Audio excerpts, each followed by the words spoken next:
I'm okay, I'm fine. Kincana, kincana, teng neng neng neng neng.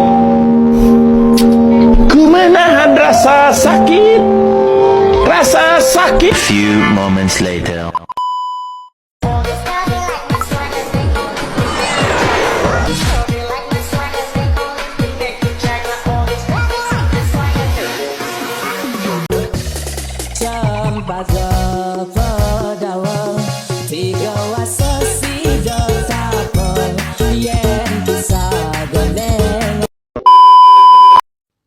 Presiden Amerika Serikat Donald Trump mengatakan negaranya sedang menjalin komunikasi dengan China untuk mencapai kesepakatan mengenai perang tarif. Dirinya meyakini kedua negara dengan ekonomi terbesar di dunia tersebut dapat membuat kesepakatan untuk mengakhiri perang dagang yang sedang berlangsung.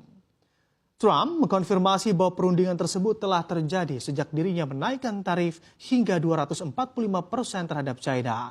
Kendati demikian, Trump tidak berbicara dengan lugas apakah dirinya sudah berkomunikasi langsung dengan Presiden China Xi Jinping di tengah perang dagang tersebut. Meski demikian, Trump beberapa kali mengisyaratkan bahwa komunikasi antara dirinya dan Xi Jinping sudah terjadi ketika Perdana Menteri Italia Giorgia Meloni berkunjung ke Gedung Putih untuk melakukan pembicaraan yang bertujuan untuk mengakhiri tarif Amerika Serikat ini terhadap Uni Eropa. Trump menjelaskan Amerika Serikat akan membuat kesepakatan yang sangat bagus dengan China.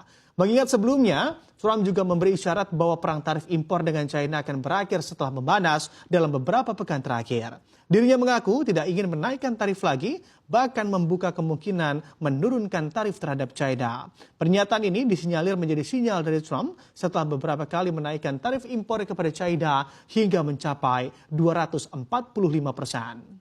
Perang dagang AS dan China memanas. Apa efeknya ke Indonesia? I'm telling you, these countries are calling us up, kissing my 中国经济是一片大海，而不是一个小池塘。 Perang dagang AS dan China tidak hanya akan mempengaruhi perekonomian di dua negara tersebut, tapi akan mempengaruhi perekonomian dunia. Maka berdoalah mereka tidak jadi perang. Kok bisa, Mam Ai? Mam Ai kasih ilustrasi sedikit tentang bagaimana perekonomian mereka berdua akan mempengaruhi perekonomian dunia.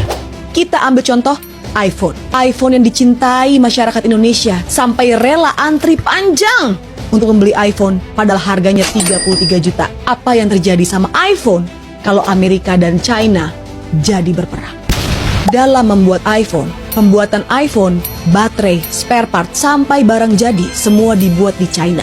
Dan China mengambil bahan baku untuk pembuatan baterai dan spare partnya di negara-negara lain. Kita ambil contoh misalkan China mengambil bahan baku dari Indonesia. Mereka butuh litium, nikel, mangan, dan lain-lainnya dari negara-negara lain termasuk Indonesia.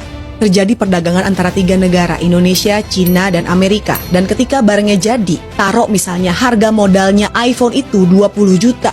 20 juta dikirim ke Amerika, dikenakan tarif 145%. Maka harga modalnya menjadi 49 juta.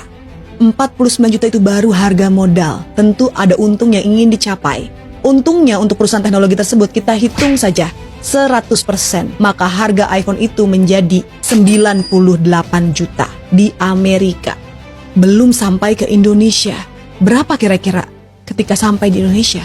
Pasti di atas 100 juta. 120, 130? Apakah kalian akan mampu membeli iPhone seharga 130 juta?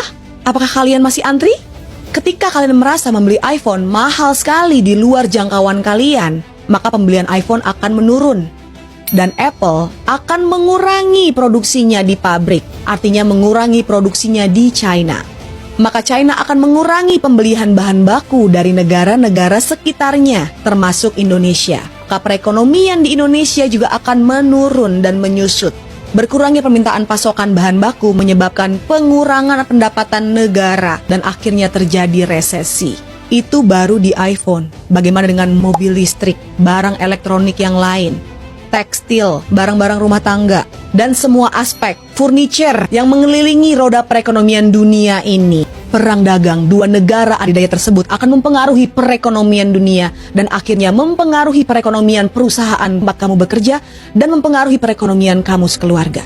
Ingat, uang itu harus berputar. Maka jika harga terlalu tinggi, daya beli turun, uang tidak berputar, perekonomian mandek, kemiskinan dan penderitaan ada di mana-mana.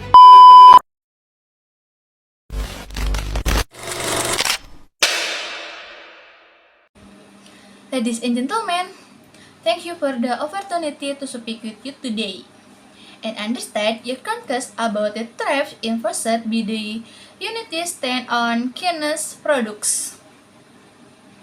Let me be clear, these tariffs were not designed to target Chinese business unfairly. They were introduced in response to long-standing concerns including intellectual property protection, fair market access, and trade imbalance. Our goal is to promote a level playing field for all. This said, we recognize the value Chinese entrepreneurs bring to the global economy. By complying with the current trend frameworks, your business continue to enjoy access to the U.S.